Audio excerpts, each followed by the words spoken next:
let me give you a big Labor Day surprise. Most people think if we all exercise the same and eat the same, we'd all look the same. And let me tell you why that's wrong. Your body is unique and your metabolism is unique. I'm Lacey Green and I'm a super trainer at Body. That's BODI.com. And you can't see me, but I don't look like your average personal trainer. I'm curvy and I'm proud of it. So I created a program for beginners only on the Body app to show people like us how to get incredible results and be our version of happy and healthy. This isn't just workout videos. It's people like you and me. It's community. It's incredible trainers. It's easy to follow nutrition and mindset experts to help you reduce stress and just feel better. And you can get started with my new program called For Beginners Only. Now, here's the big surprise. If you go to body.com right now, that's BODI.com, not only can you get everything Body has to offer at 50% off with an annual membership, you'll also get an additional 20% off, but only during Labor Day weekend. Let's do this together. Go to body.com. That's body with an I.com.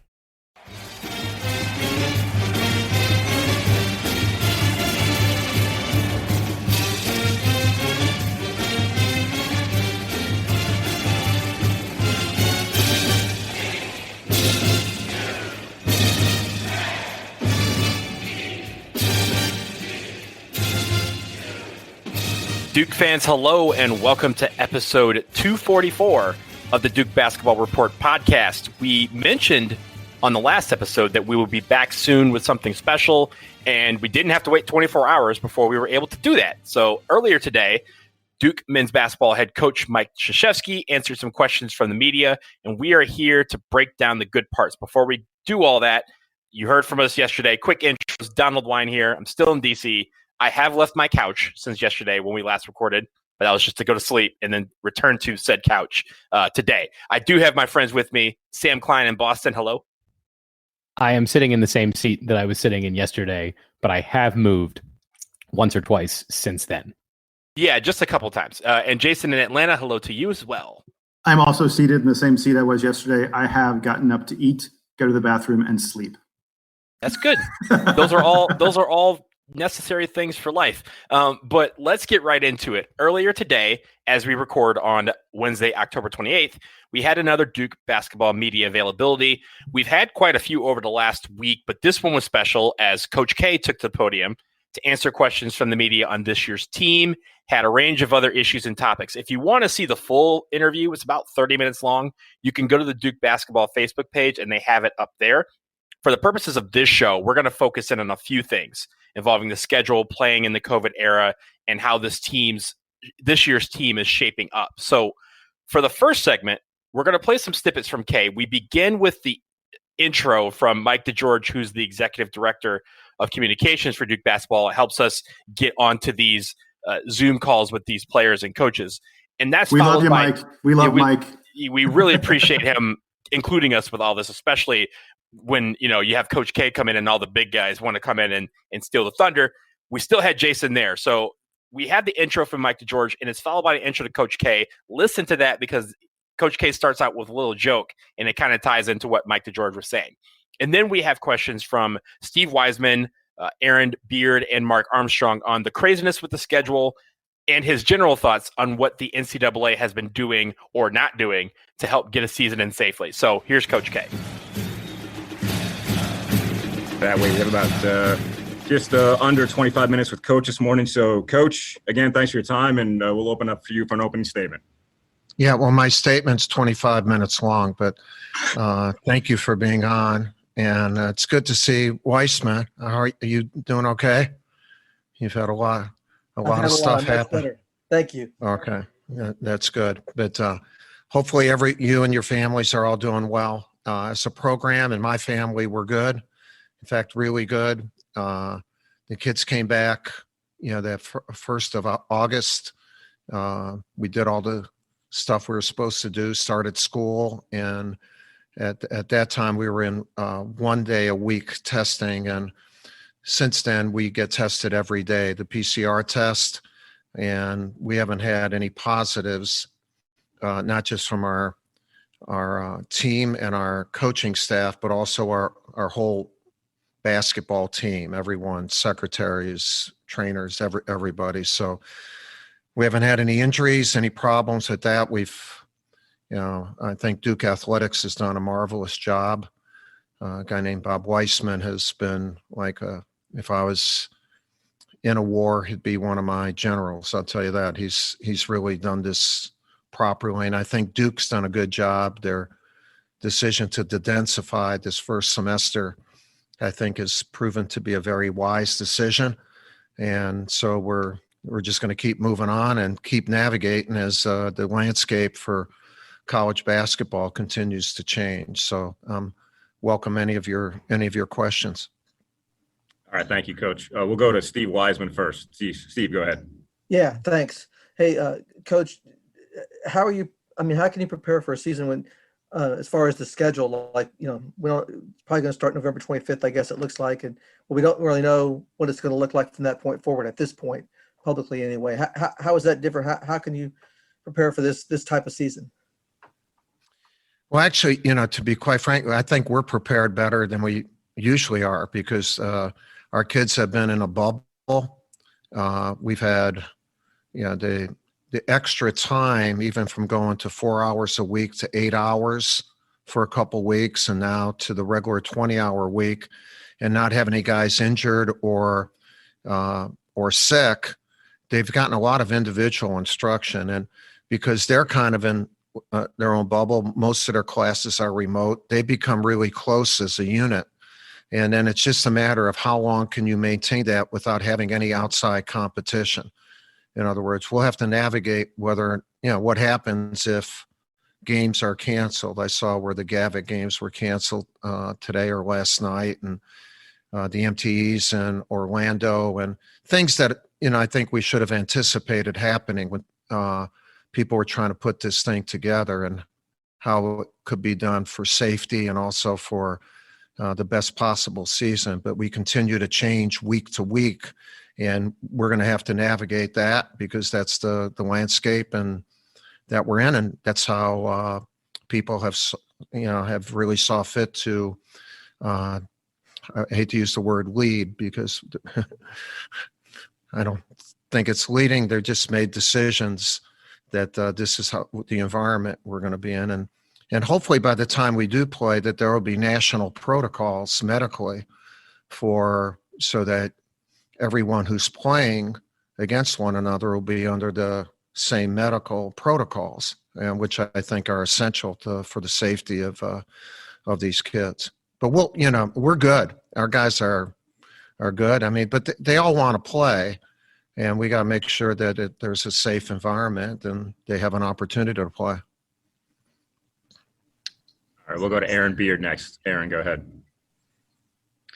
Hey, Mike, good to see you again. Following up on that question about scheduling, how difficult has it been, the scheduling process of just putting something together amid everything going on? Yeah, it's been really difficult for everybody. And now you put in another thing with those MTEs being canceled.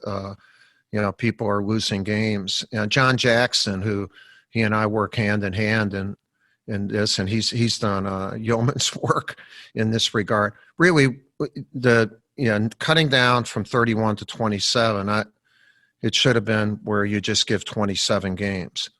And, so we didn't do that.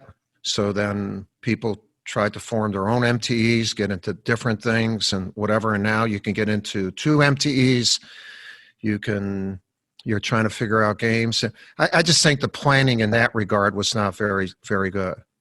Once you cut down from 31 to 27, you should have just given everyone an opportunity to schedule and not worry about the MTEs. And we actually have formed our own because we had to, and now it looked, anyway, it's crazy. And where it could have been easy to just say, everyone's got 27, let's go. And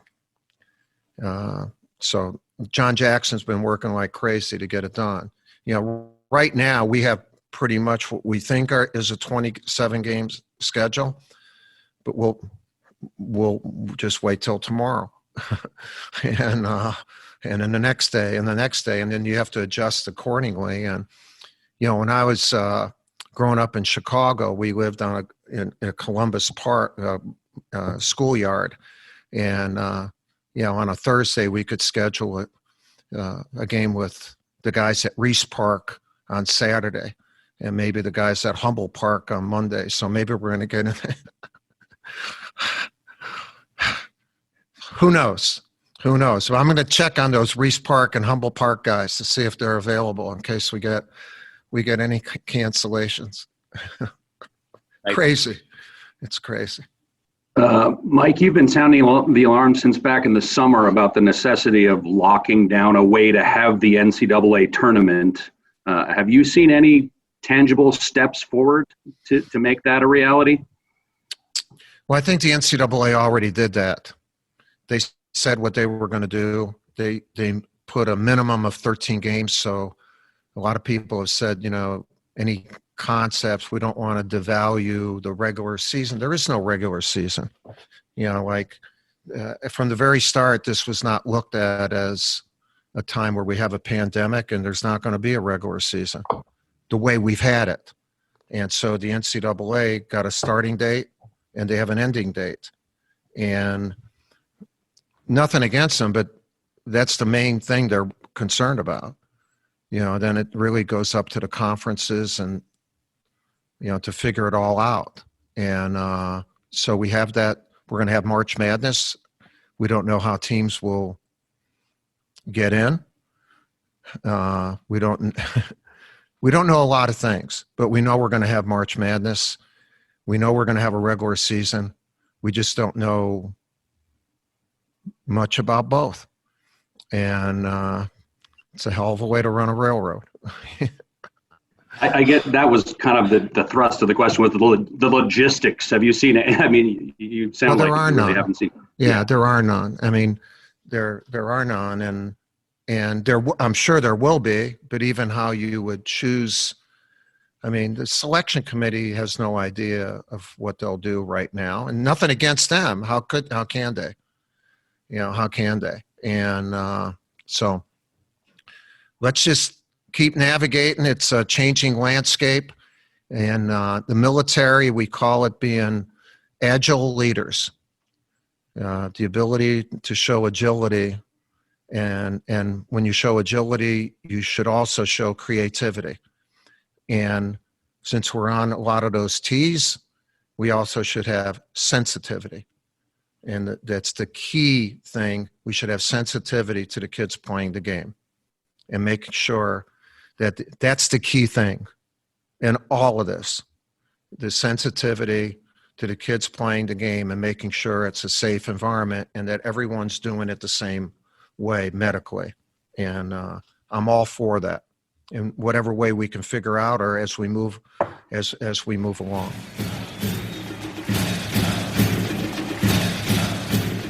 Okay, guys, a lot to unpack there. Jason, like I mentioned before, you were present on the Zoom call, but you did not get to ask a question. Fortunately, this segment dealt directly with a couple of questions that we had been talking about and that you had meant to ask. So give me your takeaways from what you heard from Coach.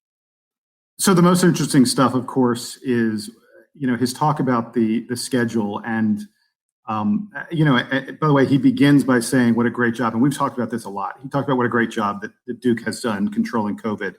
And I think Duke desperately wants to make sure that they've done a great job on campus. And when they leave campus or when they have other teams come to campus, they don't want things to be screwed up. They don't want to ruin, all their efforts with letting their guard down at all. And so, Coach K talks about how confusing it's been. You can hear him essentially saying, we need a czar. We talked about this in the last podcast. Coach K knows they need someone at the NCAA who can just dictate to everyone the proper way of handling things in these crazy times because no one can figure it out. These multi-team events, he talked about these MTEs, multi-team events that are collapsing left and right because different conferences have different protocols. My understanding is that the Big 12 and the SEC have very different protocols from some other conferences. I'm not saying that their protocols are right or wrong or anything like that. I'm not going to weigh in on that. I'm not a doctor. I'm not a health safety expert to know. But their protocols are different from a lot of other conferences. And so scheduling events that involve SEC and Big 12 teams and some other different conferences that also aren't following the same procedures, it's just crazy. It's very difficult to figure out. And you heard from Coach K that, no one knows. He at least at the very end there, Mark Armstrong's question I thought was really good. about having an NCAA tournament. And Coach K said, look, at least the NCAA has said we're going to have some kind of March Madness and teams are going to play at least 13 games and yay. But he's like, they've got no idea what's going on.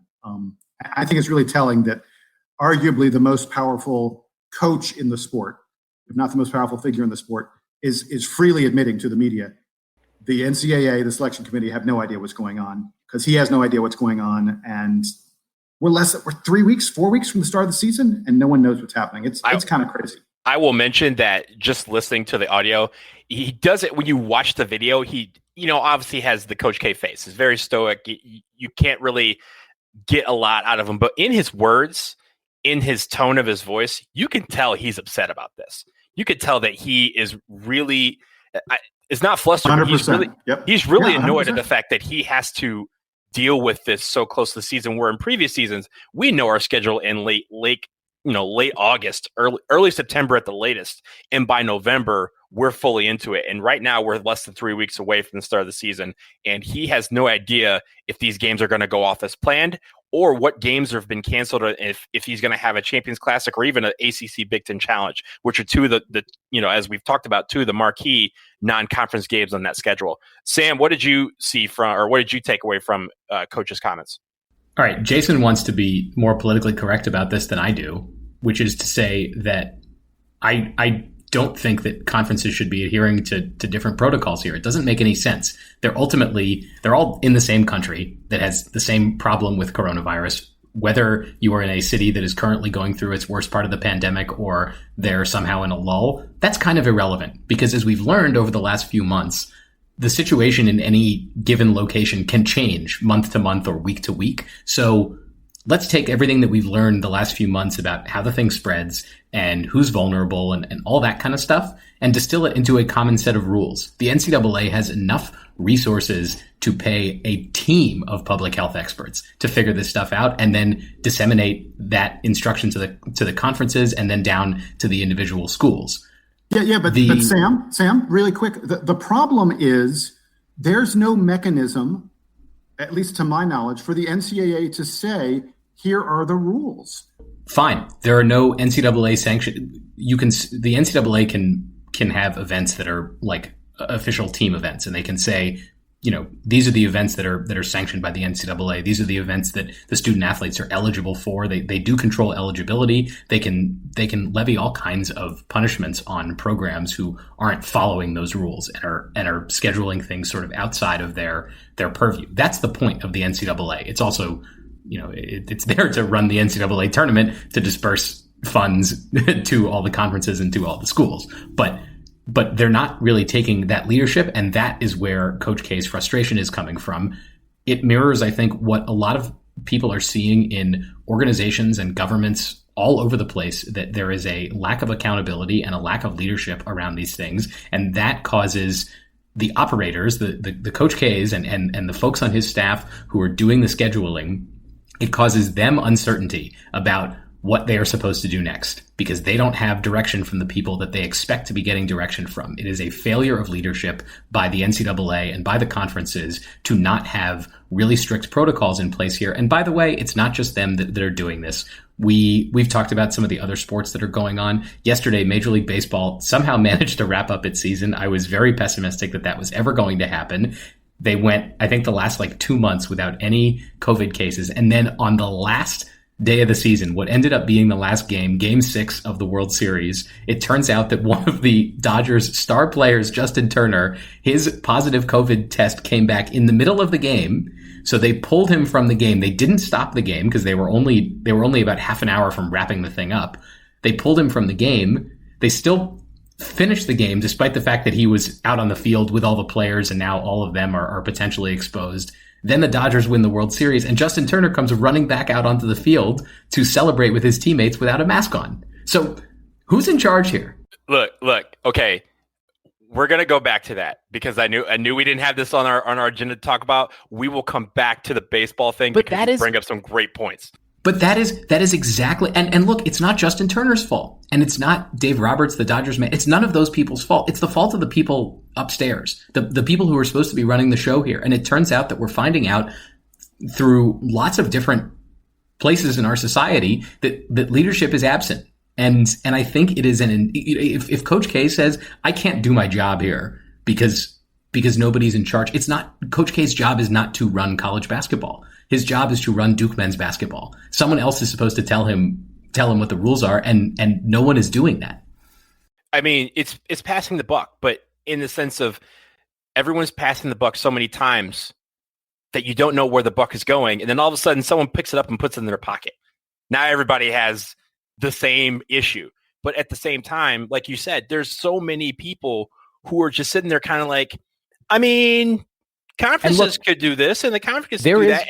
And they're looking to one guy and he's sitting in Indianapolis twiddling his thumbs. There may not be a right answer to this. I admit, like to Jason's point, I am not a public health expert. I am not a doctor. Jason is not a doctor. Mark Emmert is not a doctor. Coach K is not a doctor. None of these people have the requisite training or experience to do this.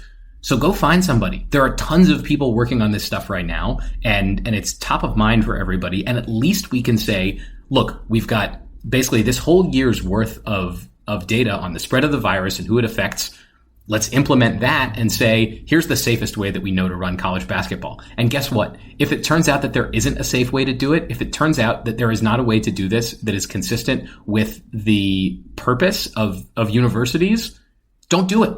Like, why are we having this debate if it turns out there's not a safe way to do it? And I'm not saying that is definitely the case, but I don't think that the leadership here is actually considering that. And you can see it in the way that they're running football games. They've had to move all these games around. It's incredibly frustrating because I know that Duke as a university and the ACC as a conference stands for something more than this. And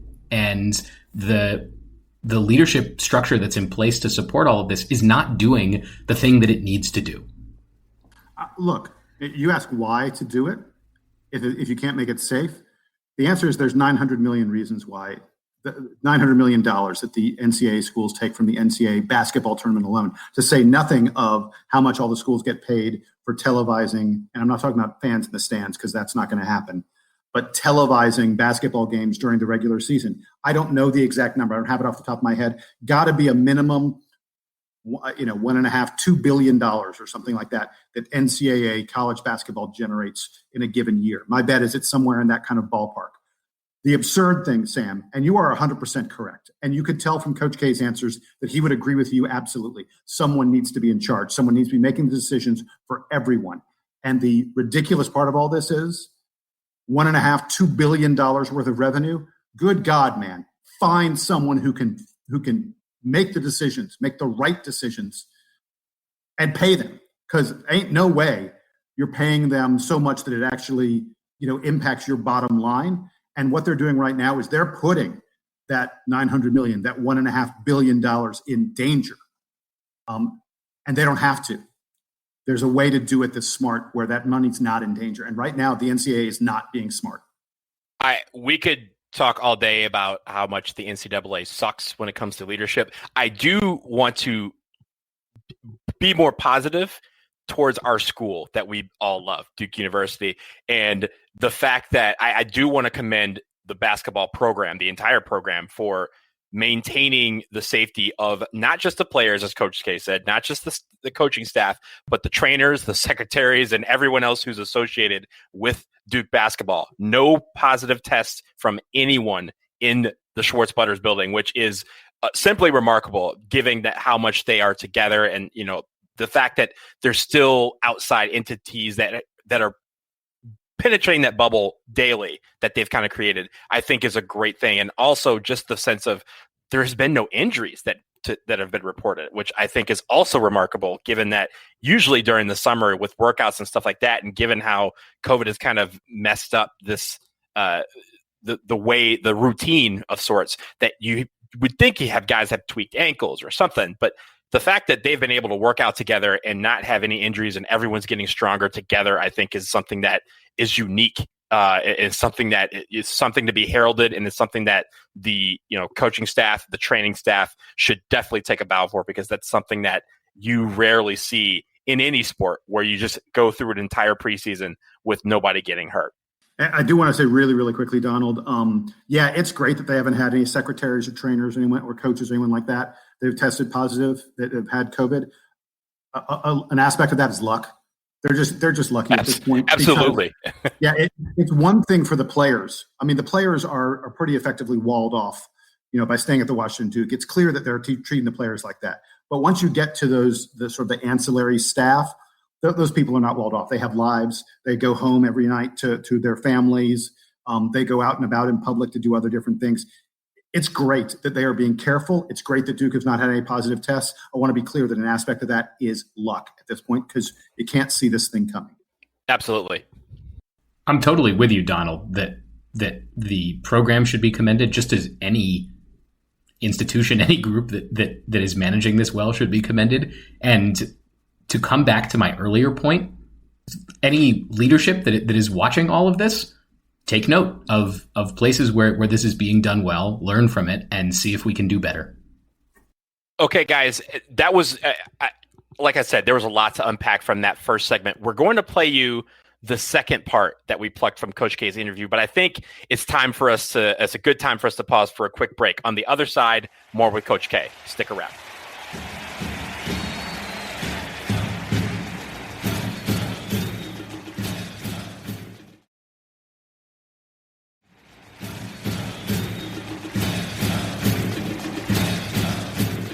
Okay, guys, we are back. We're breaking down a few nuggets from the Coach K interview from his media availability today.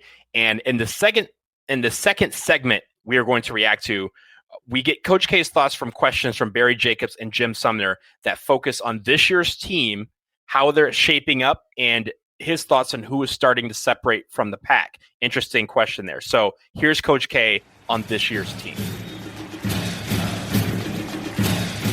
Well, Mike, good to see you. Thanks, Barry. Last year at this time, you were describing your team as being old-fashioned. By the way, it was constituted and how you were going to play. And listening to the interviews with people from the program in the last couple of weeks, it sounds like a very similar situation. Is that how you would describe it? I don't know what old-fashioned means anymore. But these kids are really together, and we're athletic. We're young. We don't have as much separation from 1 to 11, but we're getting more. And the more we practice, they're making each other better. There's competition because when you go 5-on-5, you're going against 5 other good players. And so, and they love one another. They work hard. They're in the gym all the time. And then we are seeing some separation with, like Matt Hurd has had a great, he's been terrific. He's 20 pounds heavier, confident. He doesn't look like he should be as quick as he is, but he is. In the last 2 weeks, Wendell has really taken another huge step forward. Goldwire has been outstanding, and he was outstanding last year. And a kid that's really come on, especially this week, is Jeremy Roach. And but all of them have, DJ, Joey Baker, they've been good.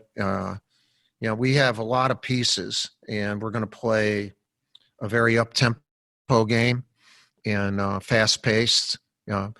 Mark Williams is somebody that we've never really had. Now he's young, and he's always had some tendonitis, knee problems, but he's 7'1" and with a 7'5" wingspan, and so he's been good too. There are a lot of good pieces, and so we'll be playing more people than we've normally played, but that doesn't mean it'll be equal playing. When you get separation, the guys who separate, some need to play more, and they will. Thanks. We'll go next to Sumner. Jim, go ahead. Hey, Mike. Good to see you again. Can we circle back to Joey Baker a while? You were talking about how young the team was. Joey's all of a sudden a veteran. What are you seeing from him in practice? Is he ready to take the next step up? No, he's as committed as any kid. He lives in the gym. He's in his role, whether he starts or not, he's got to be that spacer, that guy who, could knock down 2-3 threes in a row. He's become more athletic, and he works like crazy. He competes like crazy. Just, he's different than anyone we have. And then, so when you're different in a good way on a team, you need to really define that role for yourself so that whenever we need it, and we should need it all the time, we know that we can depend on you to fulfill that role. So sometimes he has a tendency to try to do too much, which takes away from that. But that's a good thing because he just wants to do more. All four of my upperclassmen, including our 3 walk-ons, have been unbelievably good with our young guys. I think Jeremy had a little presser in the last couple of days where he talked about the influence that Jordan Goldwire's had on him. And I see that every day. Yeah, that's a good thing. We have a good mojo going, with our guys. And, you all know from being on, I don't know how much Zoom you're on. I'm on a lot. You are, if you're the person on Zoom, you're giving energy. You're not, nothing against you all, but I'm not feeling as much back. But that's okay. It's only for 30 minutes. But if you're doing this for a long time, it wears on you. And so when our guys got back and started working out, even my wife said, "Boy, you feel you're different." I said, "Yeah, it's exciting. I'm around 18 to 22-year-olds who believe in us and believe in me and are working their butts off and they're having fun and not bad, not bad." And it's always good. The best is when a staff gives energy and players give energy back. And we got that going really, really well now. Not well, like it's been crazy good in that regard. I'm very, very pleased with it. I look forward every day to being with these kids.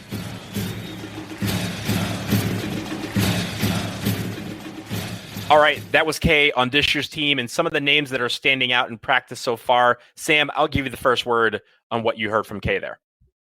Let's skip down the list a little bit and mention that Kay references Mark Williams yet again. We are hearing everybody talk about how great Mark Williams is, and it's unbelievable, isn't it? It's unreal. I mean, there must be incredible stuff going on. I can only imagine how great the dunks are. I feel like there's got to be dunks in there. Right? He's yamming on people for sure. He's huge, right? He's probably pulling down ridiculous rebounds and making crazy dunks. And so my number one takeaway is I can't wait to see that. Now, let's move on to the guys that we kind of expected to be near the top there. Matthew Hurt, right off the bat, is the guy that he mentions. We've said before, I think you guys were saying this weekend on the show that I wasn't on, that we have to strongly consider Matthew Hurt in basically every statistical category this year as being the leader. We know that he can score. Not assists, I think. honestly, if Matthew Hurt, it would not shock me if Matthew Hurt ended up getting 3 or 4 assists a game for Duke this year. If he is as versatile offensively, and if he's able to make those clear outs and make the passes that we think he can make, obviously, it'll probably be one of the point guards. It'll be Jordan Goldwire or DJ Stewart. One of these guys might do a better job of passing. Jeremy Roach, who Coach K mentioned, has been coming on really strong and who we talked to the other day and sounds confident. But I wouldn't sleep on Matthew Hurt for anything. It seems like he is really driven and that he took this offseason very seriously. The last guy that I am excited to be excited about is Joey Baker. Coach K seems very confident that Joey Baker is having what I might call his glow up. Matthew Hurt is having the glow up this year, but I feel like we are going to see a lot of great stuff out of Joey Baker on offense and on defense. We know that he has the physical skills to compete. He's big, he's rangy. We know that he can move pretty well, but seeing him put that all together, I think, is going to be a huge boon for Duke, and maybe not something that we anticipated a few months ago. Like looking ahead at this season, it was Joey Baker's there, he's on the wing, but if he's starting and playing 25 or 30 minutes for Duke, then maybe that means the freshman didn't work out, and like maybe Duke is kind of going to their backups. No, I think we could be looking at this season and saying this is the year that Joey Baker took a big leap. So when it comes to Matthew Hurt, I'm just going to put this out here on episode 244. You're hearing it from me first. If any time during this season that Matthew Hurt has a game where he goes for 20 points, 10 rebounds, and 5 assists, I will have a Juicy Lucy. I feel like it's something that I can do.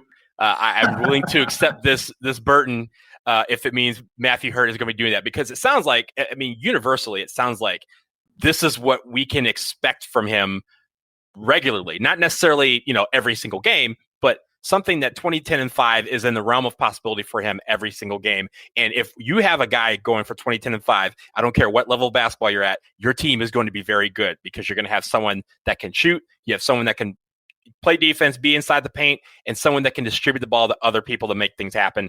We're going to need that from Matthew Hurt. And again, when you talk about other guys, he talks, about some Joey Baker, he talked about Jalen Johnson, he talked about Mark Williams.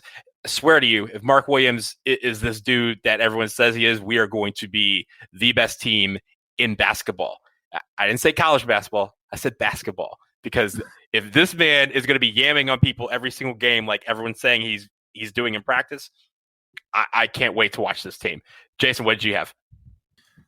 To me, the biggest thing was Coach K talking about the separation, because this is the thing that we've been focused on. Gosh, it looks like there are 11 guys. God, wow, is Duke going to play all 11? And I've been one of the big folks saying, "Ooh, it feels like that's where things are." Coach K, I don't want to say he threw cold water on that, but he at least began to sprinkle some cold water on it. He said some separation is beginning to show up. And I think it's pretty clear from his comments, Coach K wants there to be separation. He wants to know who his 4, 5, 6, 7, 8 best guys are. It's not that he wants anyone to ride the bench. I don't think that for a moment.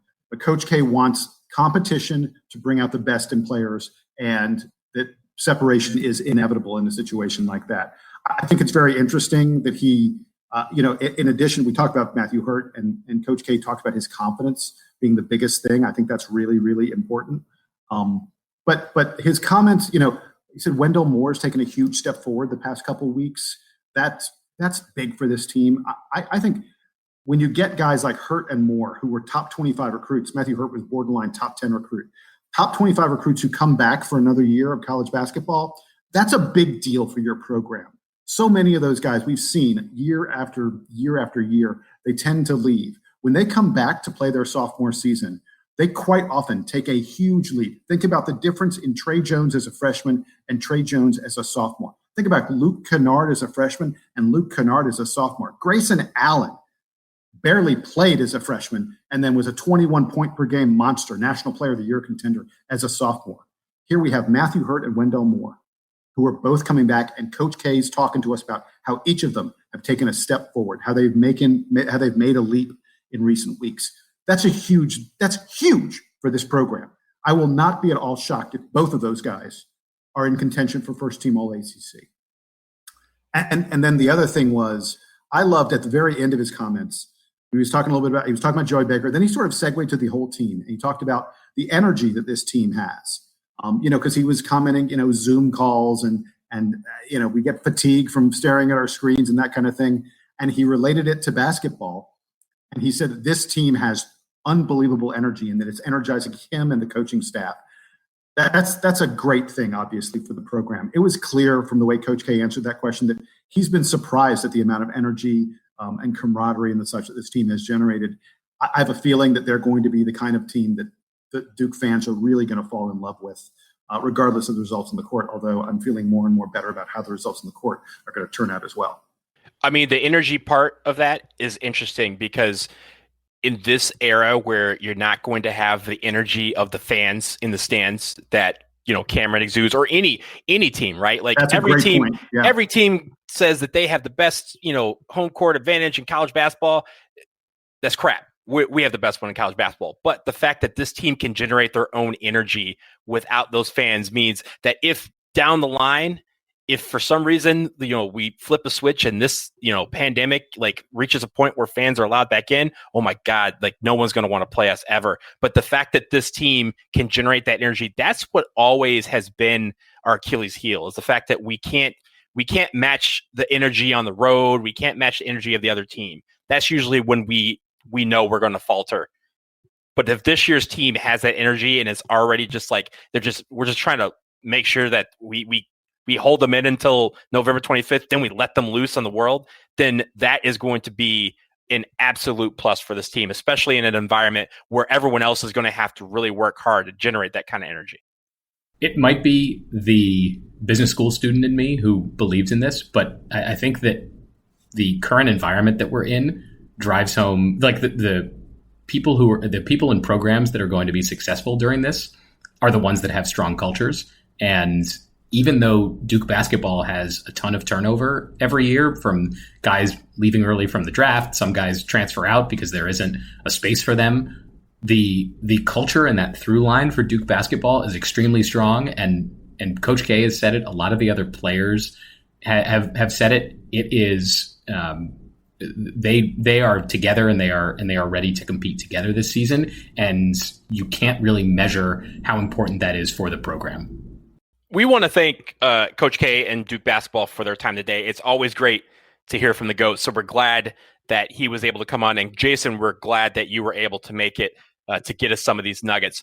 Before we get out of here, we wanted to touch on something that Duke fans should keep an eye on this year. We discussed a few episodes back, I want to say, about the NCAA granting an additional year of eligibility to all basketball players this year. And that could mean some all-time records could be in jeopardy, including one that has stood for 27 years.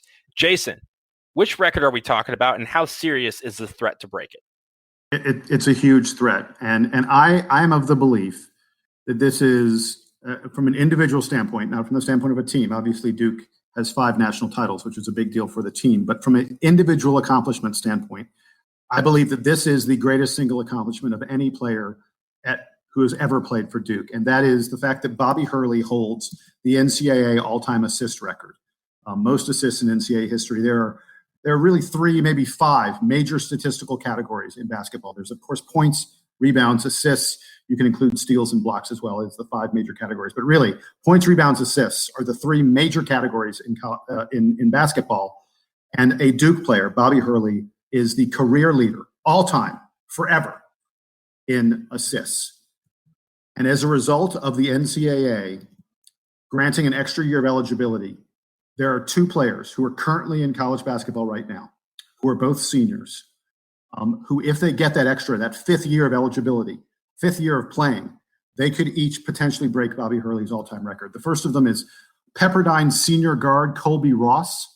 Just so you know, Bobby Hurley, and I apologize, folks, get out a piece of paper and a pen. There are going to be some numbers coming your way here. Bobby Hurley has 1,076 career assists. That is the all-time record, 1,076. By the way, the number 2 person on the list is Chris Corchiani of NC State. Number 3 is Ed Cota of UNC. All ACC, the top 3 NCAA career assist guys, all from the ACC. But Bobby Hurley leads the pack with 1,076. Pepperdine senior guard Colby Ross has 647 in his career. Last season, he had 229. If he plays this year or next year and gets 229 each of those 2 years, he would be 29 assists ahead of Bobby Hurley. Additionally, Cameron Langley of North Carolina A&T has 632 total assists. He had 247 last year. If he keeps up this pace for 2 more years, he would have more than 1,100 total assists. So if both of these guys, if either of these guys, if Colby Ross of Pepperdine or Cameron Langley of NCAA play this season and next season, it is highly likely they will threaten and perhaps pass Bobby Hurley's career assist record. Now, the one thing working in Bobby's favor is we don't know what kind of season we're going to get this year. We know that they're going to play at the most 27 regular season games. I think it's pretty likely that Pepperdine and NCAA may be schools that don't get quite that many. A Power 5 school is going to try and play as close to 27 as they can. Smaller schools like this, I don't know, maybe they end up playing 20, maybe even less than that. And literally every game that they don't play makes it harder and harder for them to catch Bobby.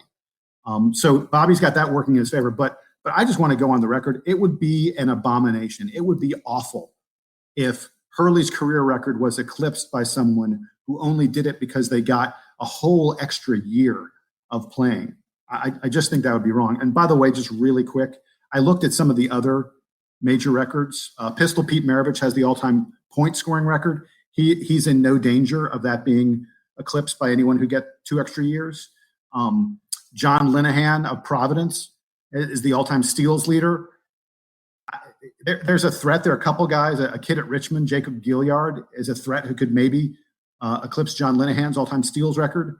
The block shot record is owned by Jarvis Varnado of Mississippi State. He's also absolutely clear. And the all-time rebound record, Tom Gola of LaSalle, another guy who's quite safe. His record is far enough away that no one is going to, even with 2 years of play, no one's going to beat his record. The major ones that appear to be endangered are the steals record and the assist record. Bobby Hurley and John Linehan. Amazing accomplishments that could be eclipsed by someone who just happens to get an extra 20 or 30 games more than they did, which just seems unfair. I mean, I will tell you this. Cameron Langley is nice. That dude is nice. I've seen a guy play several times for NCAA. That man is a monster and can distribute the ball very well. So if I have to pull for someone to break the record, which I'm not, it would be him because he's a really, really good player. But when it comes to this, I mean, honestly, at this point, I feel like I'm just indifferent. It's at the sense of it's a great accomplishment. I thought a record that I thought would stand for a long time. I think the closest person to come to it in the last 15 years was Cassius Winston from Michigan State, who just graduated, and I think he was still 200 shy of Bobby Hurley. This was a record that's supposed to be close to unbreakable, and it would make sense that COVID would help break a record. But honestly, records are made to be broken. You want someone to push that envelope, and I think Bobby Hurley would say the same thing. So as long as he's cool with it, I'm cool with it. Now, if he's upset, I'm upset, and I'm upset for you. I'm upset with you. But if he's cool with it, Bobby, it's your record, and we'll know who the true assist king always will be.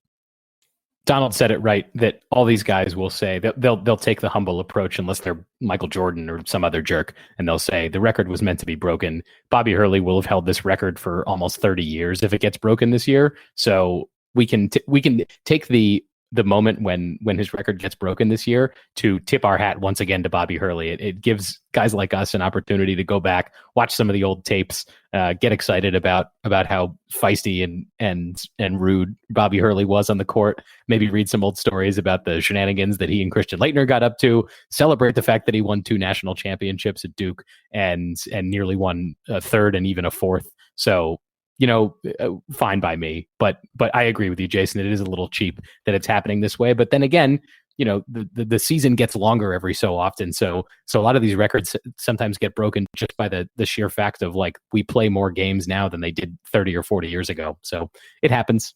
Somewhere, somehow, Michael Jordan is trying to find an extra year of eligibility so he can come back and approach some records that he's close to but never actually broke. Because that's his style.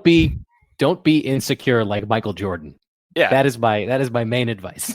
Yeah, and real quickly, I knew this wasn't the agenda, but I do want to go back to this baseball thing that Sam brought up in the first segment, because I think I need you guys to understand out there how ridiculous last night was. Okay, so Game 6, World Series, possible closeout. It actually eventually was the closeout game for the LA Dodgers.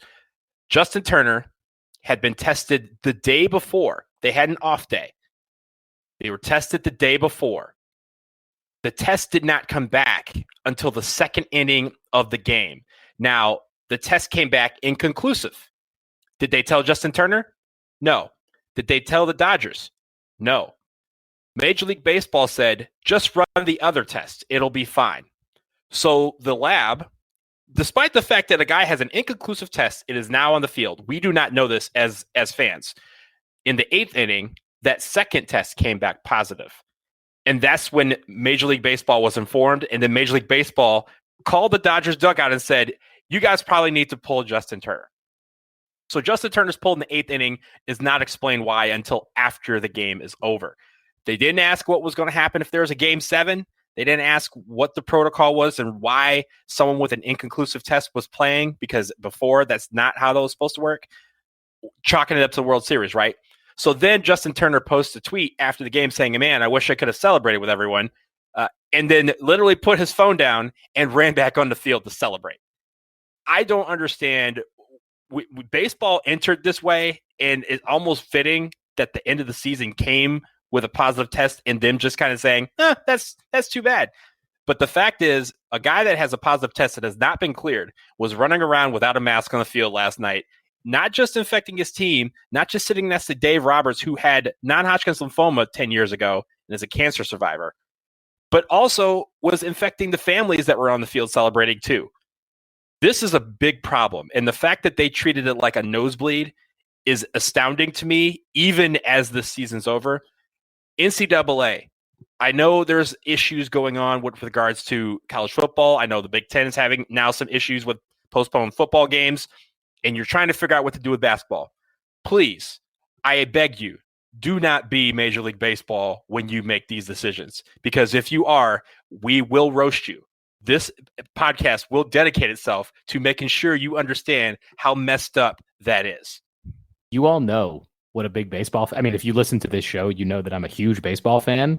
I am not above criticizing any and all institutions that I even notionally support if I think that they are doing the wrong thing.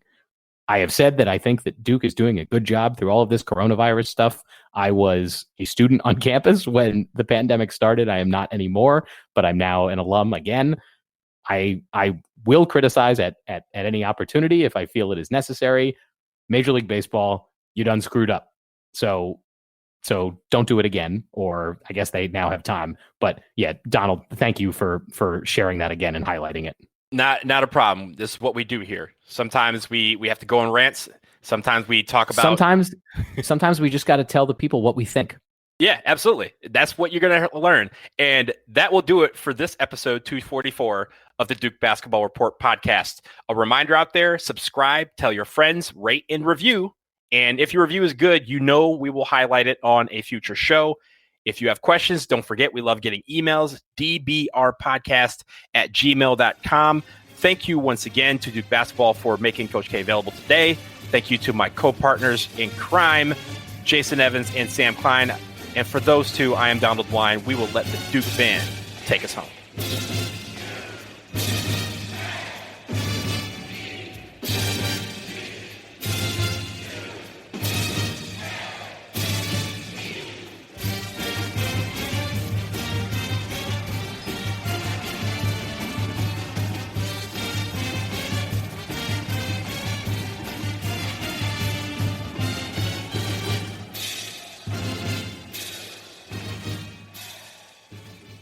Let me give you a big Labor Day surprise. Most people think if we all exercise the same and eat the same, we'd all look the same. And let me tell you why that's wrong. Your body is unique and your metabolism is unique. I'm Lacey Green and I'm a super trainer at Body. That's BODI.com. And you can't see me, but I don't look like your average personal trainer. I'm curvy and I'm proud of it. So I created a program for beginners only on the Body app to show people like us how to get incredible results and be our version of happy and healthy. This isn't just workout videos. It's people like you and me. It's community. It's incredible trainers. It's easy to follow nutrition and mindset experts to help you reduce stress and just feel better. And you can get started with my new program called For Beginners Only. Now, here's the big surprise. If you go to body.com right now, that's BODI.com, not only can you get everything Body has to offer at 50% off with an annual membership, you'll also get an additional 20% off, but only during Labor Day weekend. Let's do this together. Go to body.com. That's body with an I.com.